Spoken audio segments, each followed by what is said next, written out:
Javier, un veterano de guerra cuya mirada contenía el eco de desiertos lejanos y promesas rotas, llegó a Valleblanco con el invierno pegado a los huesos. A su lado, como una sombra leal y cálida, caminaba Rocco, un pastor alemán cuyo instinto era la única brújula que le quedaba al hombre. Habían llegado a aquel pueblo anclado en las montañas no buscando un destino, sino huyendo de todos los anteriores.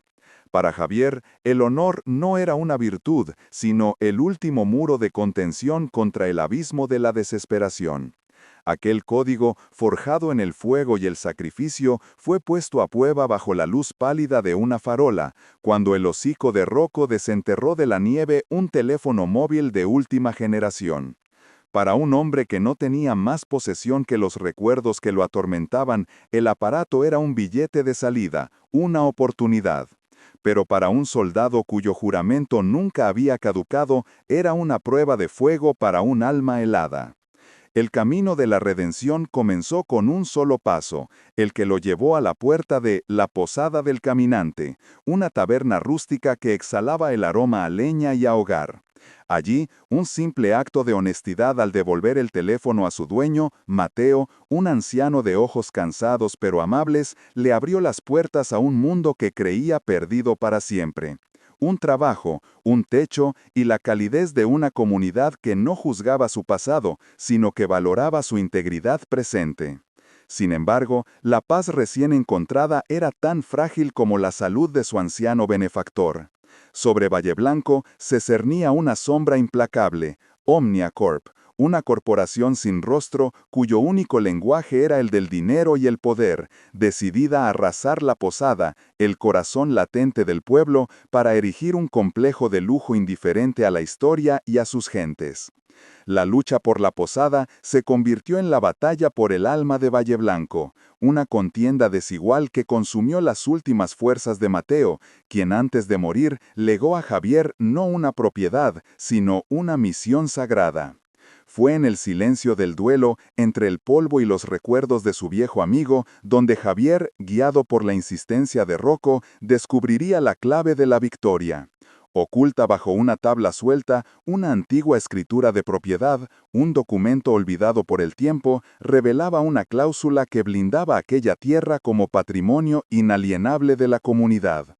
Armado con esa verdad, el veterano silencioso se preparó para su última confrontación, no en un campo de batalla, sino en una audiencia pública donde las únicas armas serían la palabra y la justicia.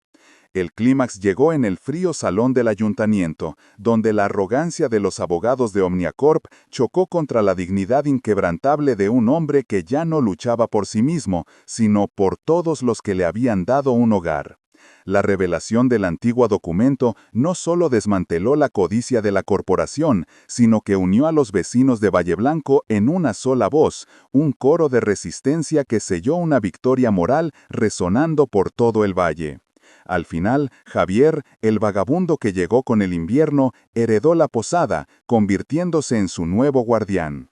No solo encontró un hogar, sino que recuperó su propósito, demostrando que la verdadera riqueza no reside en lo que se posee, sino en el honor que se defiende hasta el final.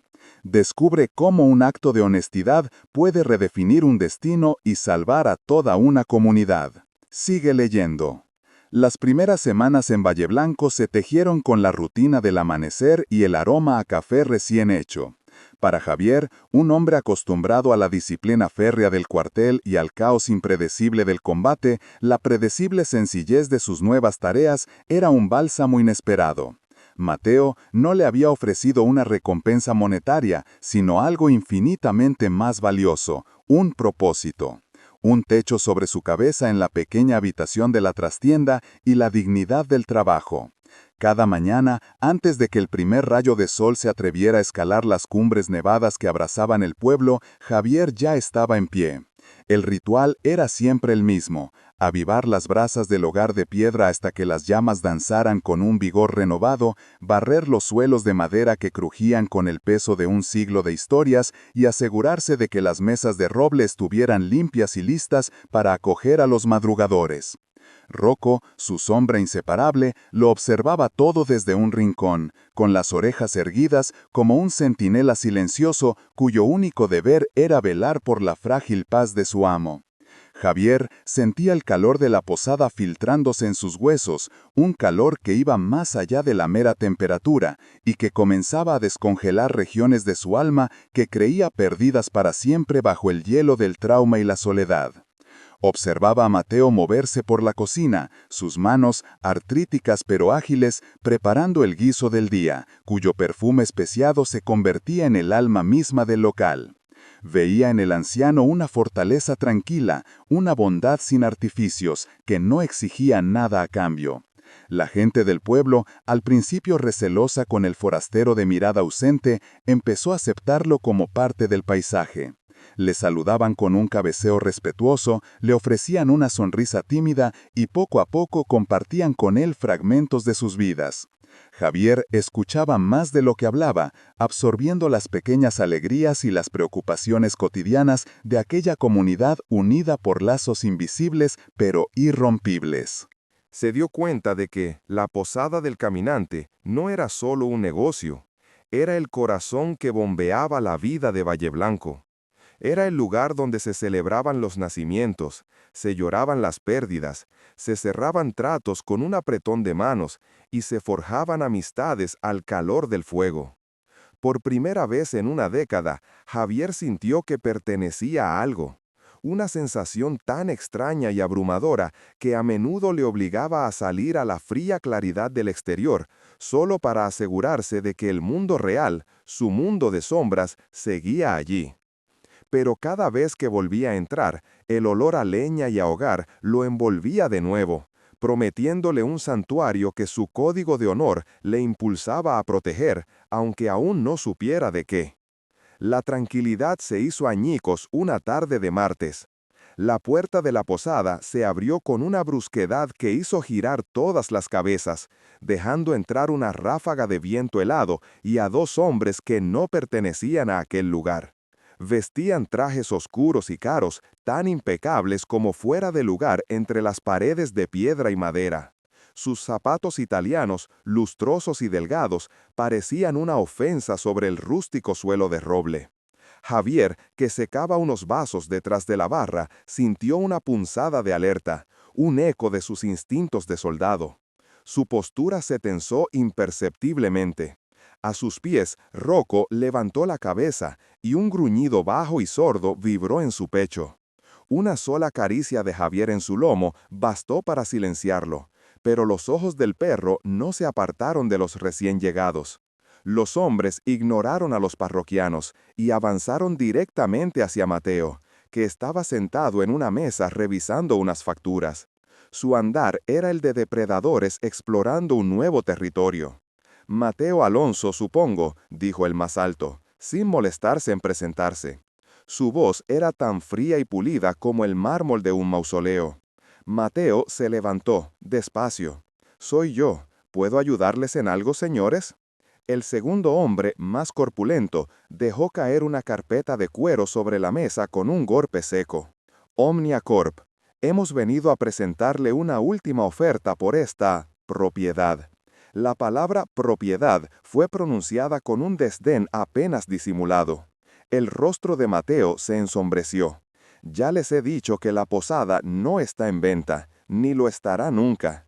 «Todo tiene un precio, anciano», replicó el primero con una sonrisa condescendiente. «El progreso es inevitable. Un complejo hotelero de lujo traerá prosperidad a este valle olvidado. Su vieja taberna es un obstáculo». «Esta vieja taberna es el hogar de mucha gente», dijo Mateo. Su voz temblaba ligeramente, pero sus ojos mantenían una dignidad inquebrantable. El hombre corpulento se inclinó sobre él, invadiendo su espacio personal. La gente mayor a veces se aferra demasiado al pasado. El futuro puede ser arrollador. Sería una lástima que algo le ocurriera a este lugar tan histórico. Un incendio, una tubería rota, los edificios viejos son tan frágiles. La amenaza, velada pero inequívoca, suspendió el aire en la sala. Javier sintió cómo la sangre le hervía en las venas. Dejó el vaso sobre la barra con un cuidado deliberado. Dio un paso al frente. ¿Hay algún problema aquí?, preguntó. Su voz no era alta, pero cortó la tensión. Los dos hombres se giraron, evaluándolo con una mirada despectiva. «Esto no es de su incumbencia», espetó el más alto. Javier se acercó a la mesa, interponiéndose entre ellos y Mateo. Rocco se levantó y se situó a su lado, una estatua de músculo y alerta contenida. «El señor Alonso es mi jefe», dijo Javier, con una calma gélida que resultaba más intimidante que cualquier grito. El hombre corpulento soltó una risa burlona. «¿Y quién nos va a obligar? ¿Tú, soldadito?». Javier no respondió, simplemente los miró. Su mirada era un abismo, un vacío forjado en lugares que aquellos hombres no podían ni imaginar. No había ira en sus ojos, sino una ausencia total de miedo, una certeza absoluta que los desarmó. Los abogados de OmniaCorp intercambiaron una mirada. Eran matones de despacho, acostumbrados a intimidar a ancianos y a gente indefensa, no a enfrentarse a un hombre que parecía un muro de granito. «Esto no ha terminado», sisió el primero, recogiendo su carpeta. «OmniaCorp siempre consigue lo que quiere». Se dieron la vuelta y salieron de la posada, dejando tras de sí un silencio denso y un frío que el fuego del hogar no podía disipar. Mateo se apoyó en la mesa, respirando con dificultad. Javier le puso una mano en el hombro. «Gracias, hijo, no tenías por qué hacerlo», susurró el anciano, con la gratitud luchando con el pánico en su mirada. «No tolero a los matones», fue la escueta respuesta de Javier. Mateo lo miró, y la profundidad de su miedo se reveló por completo. Esos hombres no son simples matones, son el principio del fin. Hizo una pausa, y su voz bajó hasta convertirse en un murmullo cargado de fatalidad. «Y no vienen solo a por mi posada, vienen a por el alma de Valleblanco entero». Los días que siguieron a la muerte de Mateo se envolvieron en un silencio denso y pesado, un sudario invisible que cubría cada rincón de la posada. Para Javier, el luto no era un torrente de lágrimas, sino un vacío helado en el pecho, una ausencia que resonaba con el eco de todas las pérdidas que había acumulado en su vida. Se movía por las estancias ahora desiertas con la precisión mecánica de un soldado cumpliendo una última orden, una rutina autoimpuesta para mantener a raya las fantasmas que amenazaban con desbordarlo. Limpiaba, ordenaba, mantenía el fuego encendido, no para los clientes que ya no venían, sino como un tributo silencioso al hombre que le había ofrecido un santuario. El peso del manojo de llaves en su bolsillo era una carga física, un recordatorio constante de la promesa susurrada en el lecho de muerte. «Cuida de este lugar». No era una petición, sino un traspaso de mando, y Javier, un hombre forjado en la obediencia y el deber, sentía la responsabilidad como si fuera una placa de blindaje sobre su alma. Decidió que el primer paso para honrar a Mateo era poner orden en su pequeño despacho, una habitación atestada de libros de contabilidad, fotografías amarillentas y el aroma persistente a tabaco de pipa y a recuerdos. Era un santuario personal, un mapa de la vida de un hombre bueno, y Javier sentía que al organizarlo quizás podría encontrar un mapa para sí mismo. Comenzó con una disciplina metódica, apilando los libros, desempolvando los estantes, cada gesto un pequeño ritual contra el caos de su propio interior. Rocco, siempre a su lado, parecía percibir la solemnidad del momento, yaciendo en silencio sobre la alfombra raída, con la cabeza apoyada en las patas, sus ojos ambarinos fijos en cada movimiento de Javier. La luz del atardecer se filtraba a través de la única ventana, tiñendo el polvo en suspensión de un color dorado y melancólico. Fue en ese preciso instante, mientras sus dedos rozaban el lomo de un viejo atlas, cuando Javier se detuvo, abrumado por una sensación de pertenencia tan extraña y profunda que le cortó la respiración. Este lugar, estas paredes que olían a historia y a hogar, se habían convertido en su trinchera, en el único bastión que le quedaba en su guerra contra el mundo y contra sí mismo. La amenaza de OmniaCorp ya no era un problema ajeno, una nube de tormenta en el horizonte de otro, era un ataque directo a su refugio, a la última promesa que le daba un propósito. El rostro condescendiente de los abogados apareció en su mente, su desdén, su codicia sin límites. Sintió una oleada de ira fría y controlada, la misma que sentía antes de una misión, una claridad afilada que barría el dolor y la duda. No lucharía por un edificio, sino por el legado de bondad que Mateo había construido, tabla a tabla, sonrisa a sonrisa. Era una deuda de honor que no podía ni quería eludir.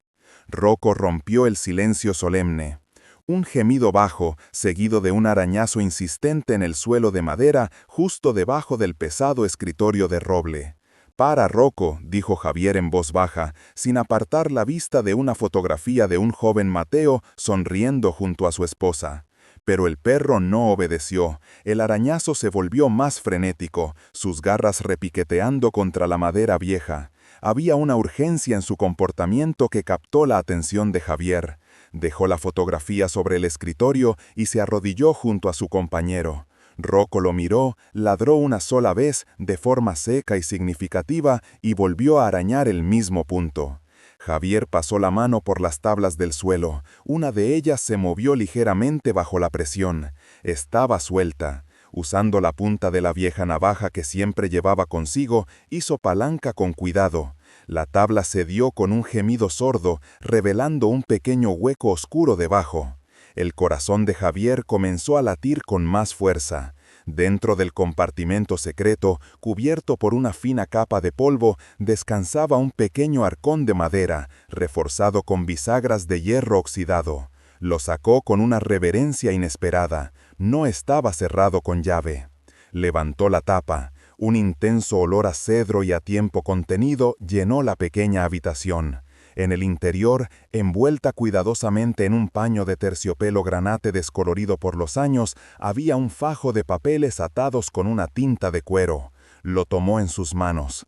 Era un pergamino, grueso y quebradizo. Con una delicadeza que no solía emplear, desenrolló el documento. La caligrafía era elegante, antigua, pero perfectamente legible. Era la escritura original de la posada, fechada en la fundación de Valleblanco, hacía más de 150 años. Sus ojos recorrieron el texto legal buscando algo, cualquier cosa, y entonces lo encontró. Una cláusula, escrita con una tinta ligeramente más oscura que el resto, como si hubiera sido añadida con especial énfasis. Esta tierra y la estructura erigida sobre ella se dedicarán a perpetuidad al bienestar y la congregación de la comunidad de Valleblanco, no pudiendo ser vendida ni utilizada para fines de lucro privado que perjudiquen su propósito comunitario. Javier leyó la frase una y otra vez. Las palabras resonaron en su mente, no como un texto legal, sino como un juramento sagrado. No era un simple título de propiedad, era un testamento, un escudo forjado por los fundadores del pueblo para proteger su corazón. El desdén de OmniaCorp, sus amenazas, su dinero, todo se desvanecía ante la fuerza de aquella promesa centenaria. Una calma glacial se apoderó de él. El dolor por la muerte de Mateo se transformó en una resolución de acero. Ya no era un vagabundo al que le habían dado cobijo, era el heredero de una misión. Ya no podía dar la espalda, esta era su lucha ahora. Con un cuidado infinito, volvió a enrollar el pergamino y lo guardó en el arcón. Se levantó y miró por la ventana hacia la calle principal, ahora sumida en la oscuridad de la noche. Justo en ese momento, unas luces potentes barrieron la fachada de la posada. Un coche oscuro y lujoso, idéntico al de los hombres de OmniaCorp, se había detenido justo enfrente. El motor no se apagó, su ronroneo era una amenaza sorda en el silencio del valle. A la mañana siguiente, el aire de Valleblanco era tan nítido y frío que parecía vibrar con una tensión silenciosa. Javier se levantó antes del amanecer, como siempre, pero el ritual matutino había adquirido un nuevo peso, una solemnidad que impregnaba cada uno de sus gestos. El pergamino, cuidadosamente enrollado y guardado en el bolsillo interior de su chaqueta, era un calor tangible contra su pecho, un recordatorio constante de que la noche anterior no había sido un sueño.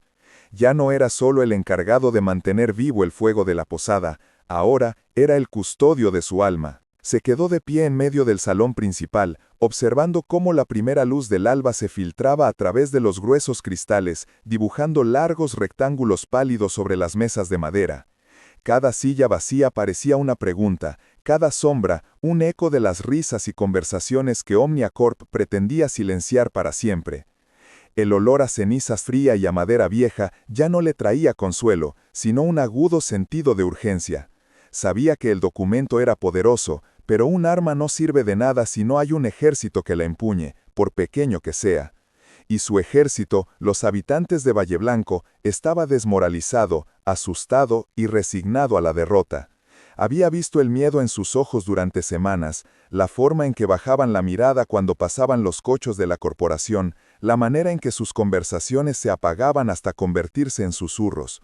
Convencerlos de luchar sería como intentar encender una hoguera con leña mojada. Pero el honor, ese código inflexible que lo había guiado a través de los desiertos y las ruinas de su propia vida, no le permitía la opción de la inacción. Se dirigió al pequeño despacho de Mateo, tomó una hoja de papel grueso y una pluma de tinta negra. Con la precisión de un cartógrafo trazando un mapa de batalla, escribió un aviso. Sus letras eran firmes, claras, sin adornos, una caligrafía forjada por la necesidad de una comunicación inequívoca en el campo. Reunión de vecinos. Esta noche, al caer el sol, en la posada del caminante. Asunto, nuestro futuro. Salió al frío glacial y clavó el papel en la pesada puerta de roble de la posada. El martillo resonó en el silencio de la calle principal como un toque de diana.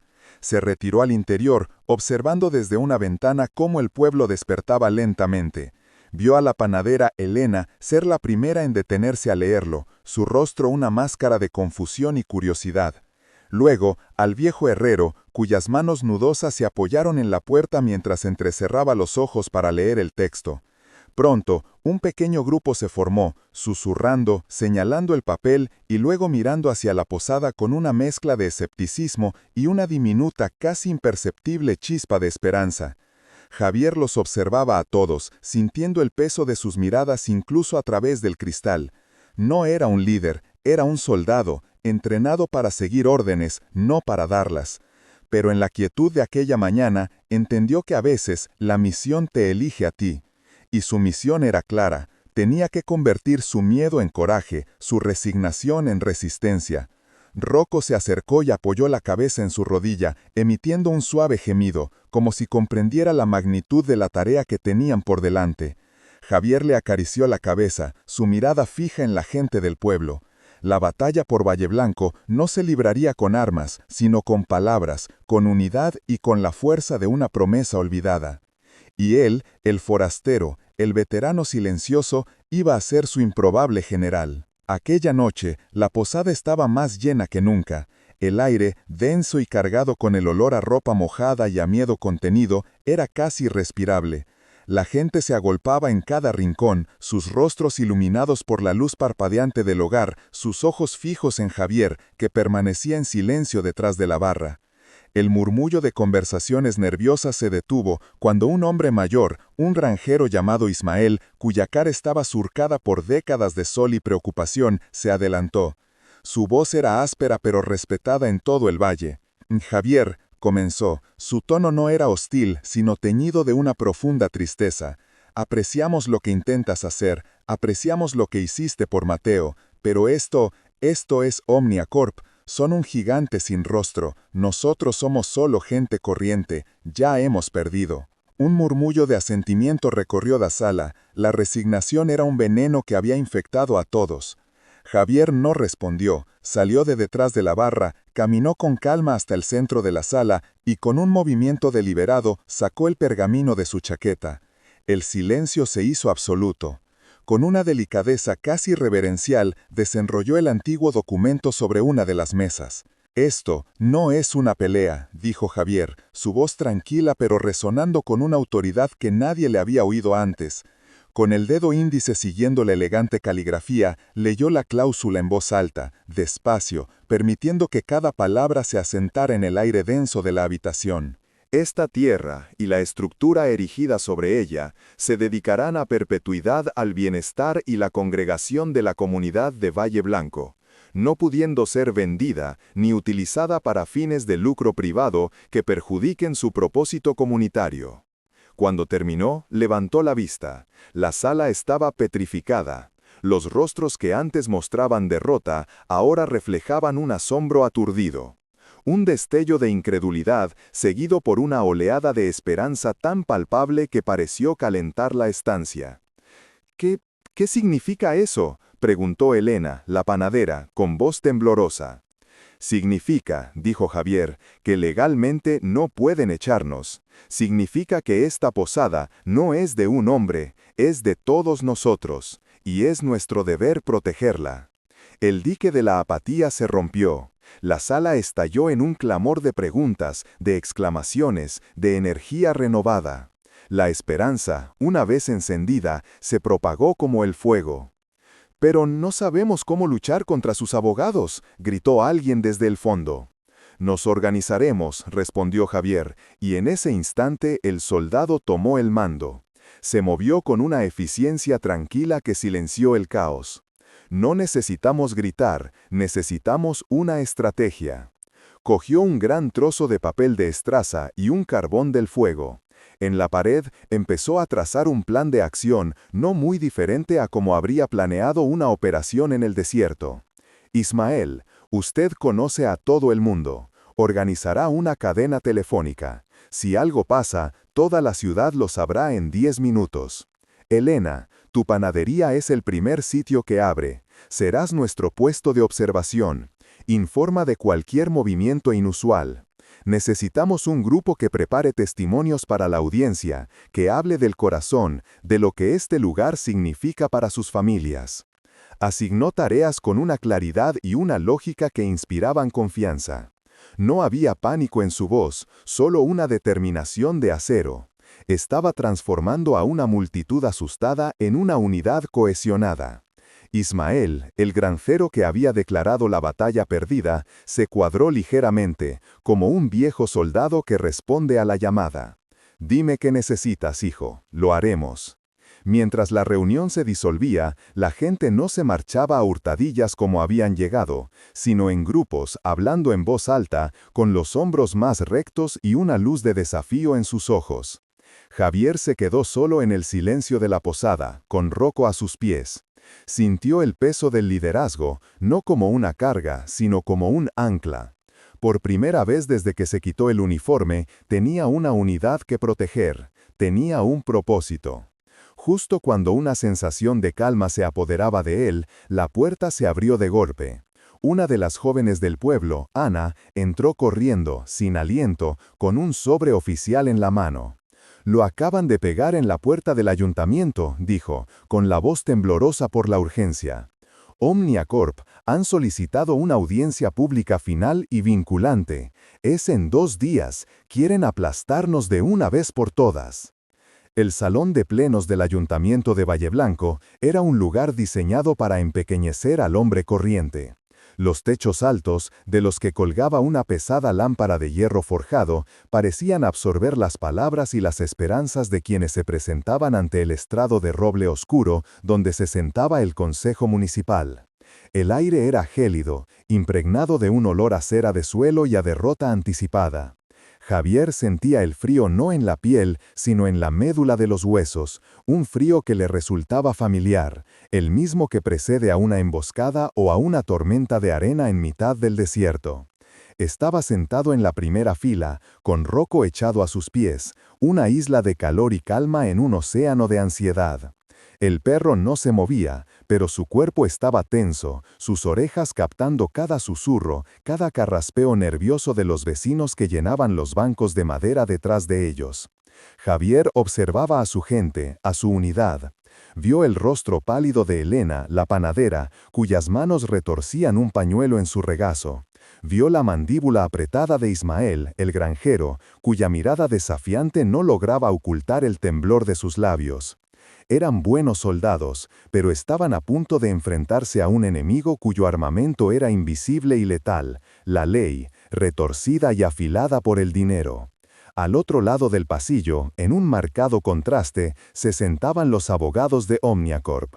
Eran tres, 2 hombres y una mujer, vestidos con trajes de un gris tan oscuro que parecía absorber la luz de la sala. Sus maletines de cuero descansaban a sus pies como bestias domesticadas, y sus rostros mostraban una confianza pulida, una certeza de victoria que era casi una ofensa.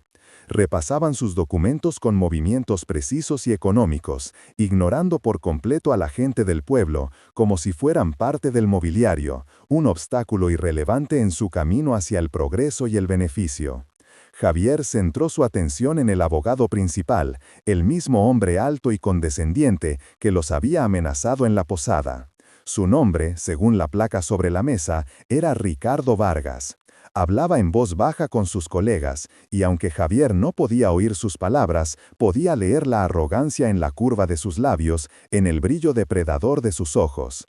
Para Vargas, aquello no era una batalla por un hogar o una comunidad, era una transacción, una simple línea en un libro de cuentas, y la emoción humana era una variable molesta que debía ser eliminada con la fría lógica de los contratos y las normas. Cláusulas. Javier sintió el peso del pergamino en el bolsillo interior de su chaqueta, un rectángulo de historia rígido contra su costado. Era su única munición.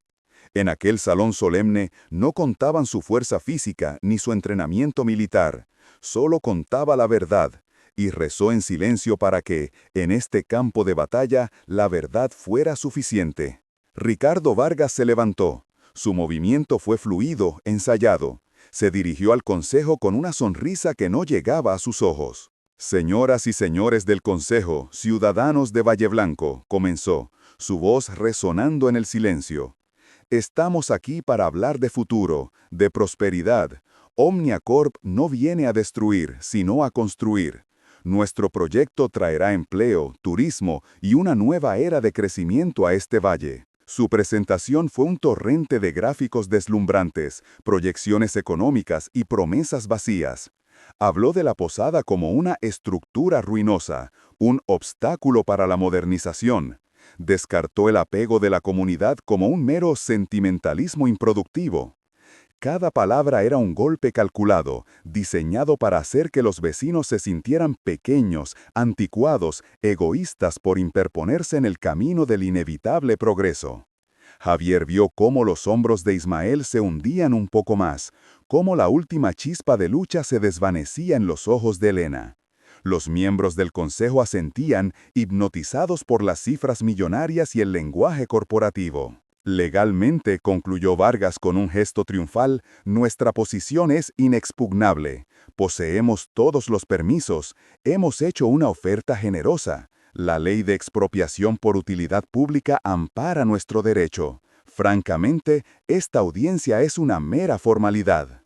Se sentó. La sala quedó sumida en un silencio de tumba.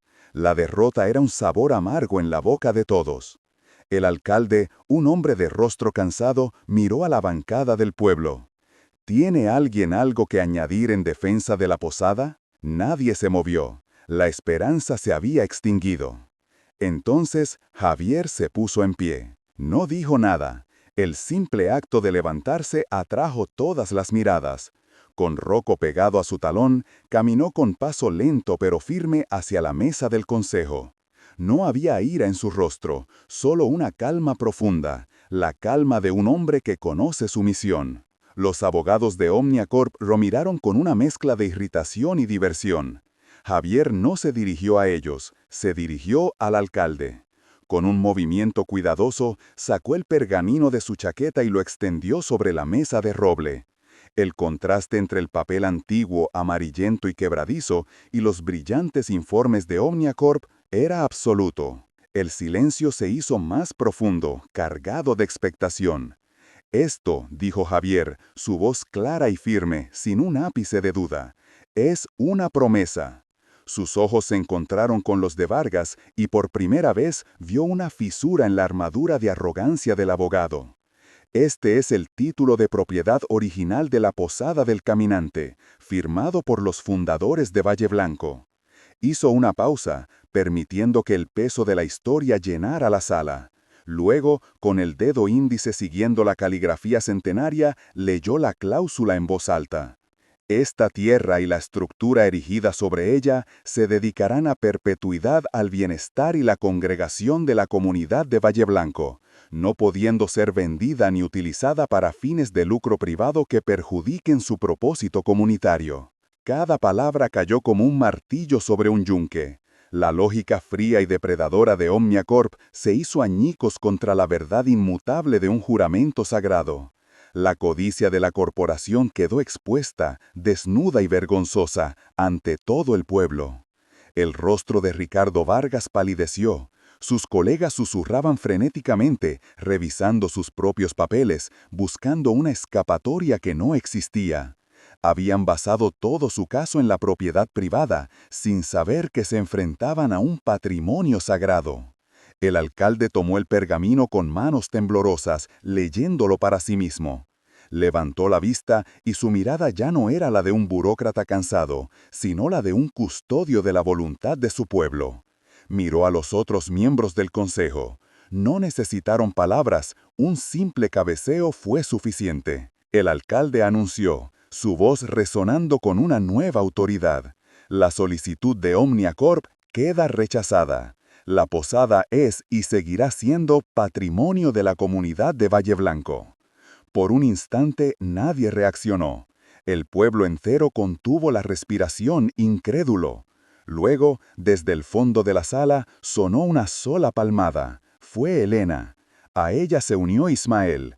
Y luego, como una ola que crece, un aplauso atronador y conmovido llenó el salón de plenos. Un sonido que no era de victoria, sino de redención. En medio de la celebración, Javier se quedó quieto, con una mano en el lomo de Rocco. Observó los rostros de sus vecinos, transformados por la alegría y el alivio. La batalla había terminado.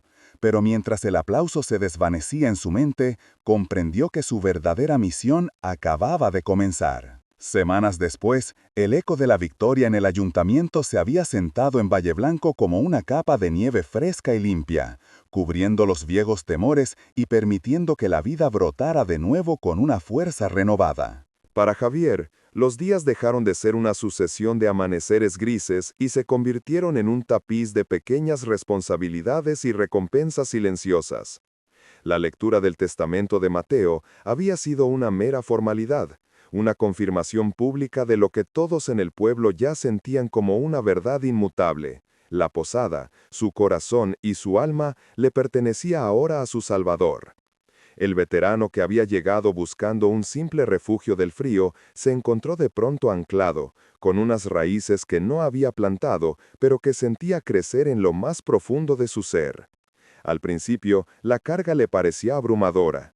Cada viga de madera, cada piedra del hogar, cada silla gastada por el uso, parecían susurrarle el nombre de Mateo, recordándole el legado que ahora descansaba sobre sus hombros. Pero la gente de Valle Blanco no le dejó soportar ese peso en soledad. Elena, la panadera, le traía pan caliente cada mañana. Ismael, el granjero, le dejaba una cesta de verduras frescas en la puerta trasera sin decir palabra. Los niños del pueblo entraban corriendo solo para acariciar a Rocco, que había pasado de ser un centinela silencioso a convertirse en la mascota no oficial de toda la comunidad. Javier, el hombre que había construido muros alrededor de su corazón para sobrevivir, sintió cómo esos muros se desmoronaban, no por un asalto violento, sino por la suave e insistente erosión de la bondad cotidiana. Empezó a aprender los nombres de todos, las historias de sus familias, las pequeñas alegrías que celebraban y las penas que compartían en voz baja al calor del fuego. La posada, bajo su cuidado, floreció. Ya no era solo un lugar para beber y comer, se convirtió de nuevo en el centro neurálgico de la vida del valle, un santuario donde la comunidad se tejía día a día. Javier descubrió en sí mismo una paciencia que no sabía que poseía, una capacidad para escuchar que iba más allá de las palabras. Su pasado no se había borrado, las cicatrices seguían ahí, pero ya no eran abismos de dolor, sino mapas que le recordaban el largo camino que había recorrido desde la oscuridad hasta aquel remanso de luz. Por las noches, cuando el último cliente se había marchado y el único sonido era el crepitar de las brasas y la respiración tranquila de Rocco a sus pies, Javier se quedaba de pie en medio del salón. Miraba las mesas vacías y ya no veía fantasmas, sino la promesa del día siguiente, la certeza de un propósito que por fin había encontrado. Ya no era un soldado sin guerra, ni un vagabundo sin destino. Era el guardián, y por primera vez en más de una década se sentía en casa. El invierno dio paso a la primavera, y con ella Valleblanco pareció despertar de un largo letargo. La nieve se retiró a las cumbres más altas, revelando laderas de un verde intenso salpicadas de flores silvestres. El aire perdió su filo helado y se llenó del aroma a tierra húmeda y a vida nueva. La posada del caminante reflejaba esa misma transformación. Las pesadas cortinas de invierno fueron reemplazadas por otras más ligeras que dejaban entrar a raudales la luz dorada del sol, iluminando un salón que ahora rebosaba de risas y conversaciones. Javier, de pie detrás de la barra de roble que él mismo había pulido hasta devolverle su antiguo brillo, servía a sus clientes con una eficiencia tranquila que se había convertido en su seña de identidad. Su rostro, antes una máscara impasible, a menudo se suavizaba con una media sonrisa al escuchar las bromas de Ismael o al ver a los niños jugar junto al hogar, ahora apagado. Rocco, tumbado en su rincón favorito, levantaba la cabeza de vez en cuando, moviendo la cola al reconocer una voz familiar. La posada era más que un negocio, era un hogar para todos, un lugar donde las puertas nunca se cerraban del todo y siempre había un plato de guiso caliente para quien lo necesitara. Javier había honrado el legado de Mateo no solo preservando el edificio, sino cultivando el espíritu de comunidad que lo habitaba. La temedaza de Omniacorp era ya un recuerdo lejano, una fábula que los mayores contaban para recordar a los más jóvenes el valor de la unidad y la fuerza del honor. El veterano que había llegado al valle con el alma congelada había encontrado su deshierro en la calidez de su gente. Una noche, después de cerrar, Javier salió al porche. La luna llena bañaba el valle con una luz plateada, dibujando las siluetas de las montañas contra un cielo cuajado de estrellas. Rocco se sentó a su lado, apoyando la cabeza en su rodilla. Javier respiró hondo. El aire olía a pino y a tierra limpia. Ya no había fantasmas en su mirada, solo paz. ¿Cuántas veces vemos una injusticia y apartamos la mirada, convencidos de que nuestra pequeña acción no cambiará nada? ¿Con qué frecuencia nos rendimos ante el poder aparente de la codicia, olvidando que la verdadera fuerza reside en la unidad y en los principios que defendemos? La historia de Javier no es solo la de un hombre que encontró un hogar, sino un recordatorio de que el honor no es una reliquia del pasado, sino una brújula que puede guiarnos a través de la más oscura de las tormentas. Nos enseña que un solo acto de integridad puede ser la semilla de la que brote la salvación de toda una comunidad, demostrando que la verdadera riqueza no reside en lo que acumulamos, sino en el legado de bondad que dejamos atrás. Descubre más historias donde la fe, el honor y la comunidad triunfan sobre la adversidad.